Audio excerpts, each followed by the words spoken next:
안녕하세요. 오늘 우리가 함께 파헤쳐볼 이야기는 바로 인체 생물학의 가장 깊숙한 곳, 어쩌면 아직 그려지지 않은 미지의 영역에 대한 이야기입니다.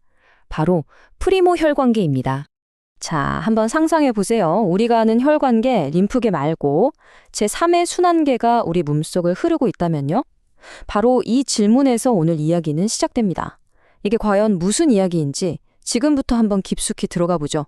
모든 것의 시작은 지금으로부터 수십 년 전, 세상이 냉전으로 갈라져 있던 바로 그때로 거슬러 올라갑니다. 한편의 드라마 같은 주장이 세상에 나왔다가 또 거짓말처럼 역사 속으로 사라졌죠. 이게 정말 영화 같은 이야기인데요. 1961년에 북한의 김봉한이라는 과학자가 동양의학에서 말하는 경락의 실체를 눈으로 확인했다고 발표하면서 전 세계가 발칵 뒤집힙니다. 그 연구가 막 퍼져나가고 있었는데 불과 몇 년 뒤인 1967년 김봉한 박사가 갑자기 숙청되면서 모든 연구가 그대로 증발해버린 겁니다. 당시 김봉한 박사의 주장을 한마디로 요약하면 바로 이겁니다. 그러니까 기가 흐르는 길, 경락이라는 게 그냥 추상적인 개념이 아니라 실제로 우리 몸속에 존재하는 눈으로 볼 수 있는 해부학적 구조물이라는 엄청난 선언이었던 거죠.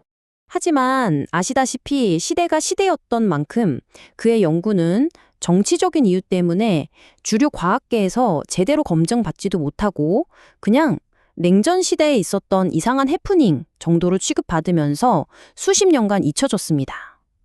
그런데 말이죠. 이야기는 여기서 끝나지 않았습니다. 자, 이제 시간은 현대로 훌쩍 넘어옵니다. 잊혔던 연구에 먼지 쌓인 흔적을 끈질기게 추적하는 현대 과학자들이 등장하거든요. 현대 과학자들은 김봉환 박사가 남긴 단서를 바탕으로 최첨단 장비를 동원했어요. 왼쪽에 보이는 게 실제 실험 장비고 오른쪽이 그 원리도인데 이걸로 눈에도 거의 보이지 않는 머리카락보다 훨씬 가는 반투명한 관을 찾아내기 시작한 겁니다. 여기서 중요한 건 이게 더 이상 어떤 한두 명의 주장이 아니라는 거예요. 서울대학교를 중심으로 해서 저명한 록펠러 대학교, 카이스트 같은 전 세계 유수의 연구기관들이 이거 한번 제대로 파헤쳐보자 하고 힘을 합치기 시작했습니다. 국제적인 공동연구가 된 거죠. 그리고 2010년에 아주 중요한 변화가 생깁니다. 과거의 그 정치적인 논란을 싹 걷어내고 순수한 과학 연구 대상으로 다시 태어나자는 의미에서 봉한 시스템이라는 이름 대신 프리모 혈관계, 줄여서 PBS라는 새로운 이름을 붙이게 됩니다. 자, 그럼 대체 이 프리모 혈관계, PBS라는 게 뭐고 왜 이게 발견된다면 그야말로 혁명적이라고까지 하는 걸까요? 이 표를 보시면요. PBS 이론이 기존 생물학을 그냥 완전히 뒤흔는 주장이라는 걸 알 수 있습니다. 세포는 쪼개지는 게 아니라 합쳐져서 만들어질 수도 있다. DNA는 세포 핵 안에만 갇혀 있는 게 아니라 온몸을 떠다니는 정보 매체다. 줄기세포는 골수 같은 특정 장소에만 있는 게 아니라 이 PBS 네트워크를 따라 온몸에 존재한다. 우리가 생물 시간에 배운 상식을 전부 뒤집는 이야기들이죠.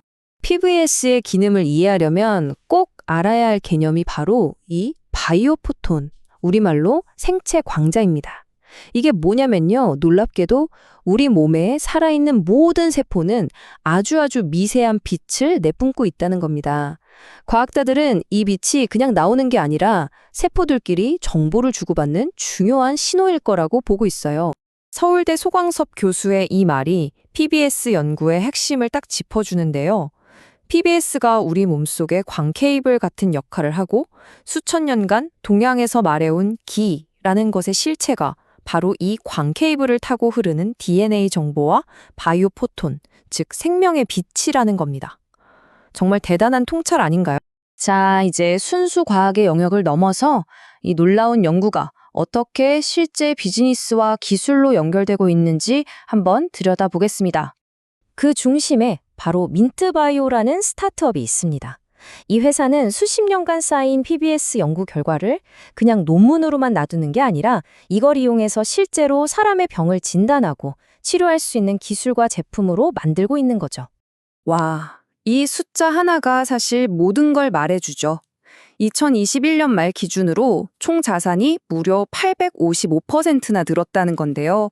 이건 시장에서 이 기술의 잠재력을 얼마나 크게 보고 있는지, 얼마나 많은 투자가 몰리고 있는지를 명확하게 보여주는 증거입니다.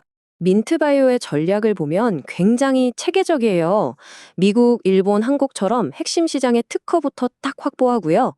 특히 경락이론에 익숙한 아시아 시장을 집중 공략하고 있습니다. 그리고 막 몸집을 불리기보다는 5명 정도의 핵심 전문가 팀으로 빠르게 움직이고 빛 경락 아카데미 같은 걸 만들어서 전문가들을 치워내면서 아예 이 분야의 생태계를 직접 만들어가고 있는 거죠. 자, 이제 슬슬 마무리를 해볼 텐데요. 이 연구가 대체 우리에게 어떤 의미를 갖는지, 미래에 어떤 영향을 줄 수 있을지 한번 큰 그림을 그려보겠습니다. 이 비교표 정말 흥미롭지 않나요? PBS 이론이요. 최근에야 주류 의학계에서 새로운 장기로 인정한 간질이라는 것과 놀랍도록 닮았다는 겁니다.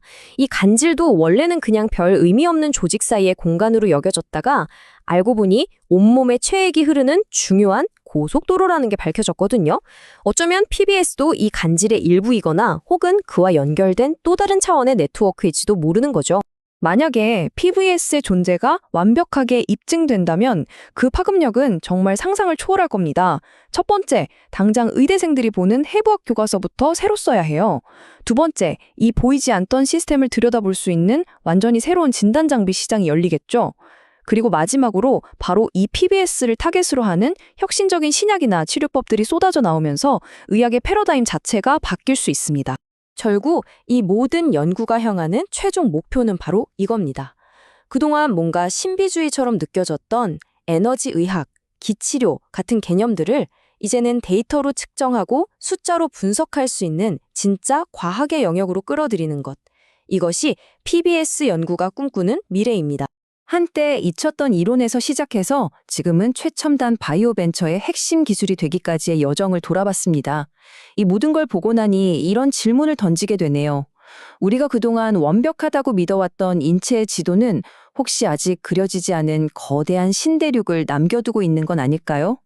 여러분의 생각은 어떠신가요?